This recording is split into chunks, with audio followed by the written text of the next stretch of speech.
Ellen Adarna at Derek Ramsey proud na proud sa kanilang first baby.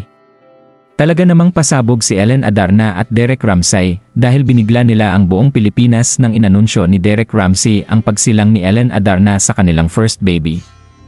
Ibinalita ito mismo ng aktor sa pamamagitan ng kanyang Instagram account pero wala siyang ibinigay na detalye kung kailan at kung saang hospital nanganak si Ellen. Makikita rito ang kanyang misis na nasa hospital bed at may hawak na sanggol pero natatakpan ng braso ni Ellen ang mukha ng baby nila ni Derek. Siyempre sobrang excited ni Derek kaya gusto niyang i-post agad ang larawan ng mag-ina niya kasama si Kuya Elias.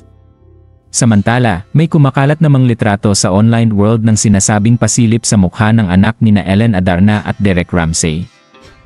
Sa nasabing picture na nakuha namin sa Facebook ay makikita ang litrato ng baby na mayroong chinita feature.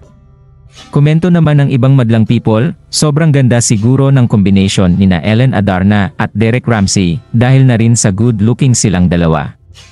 Samantala, excited naman ang mga solid na tagahanga ni Ellen Adarna at Derek Ramsey na masilayan ng tuluyan ang kanilang baby girl kasama si Elias Modesto.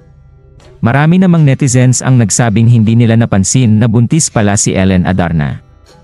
Napaka-low-key kasi niya at hindi talaga ipinaalam sa mga tao ang kanyang pagdadalang tao. Bilib na bilib sila dahil naitago ng aktres ang pregnancy sa loob ng 9 na buwan. Sa ngayon ay natupad na din ang hiling ni Derek Ramsey na magkaanak sa asawang si Ellen Adarna.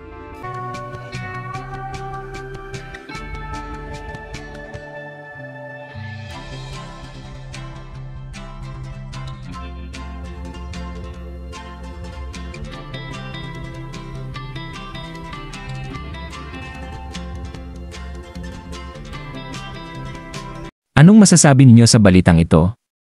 Comment down below.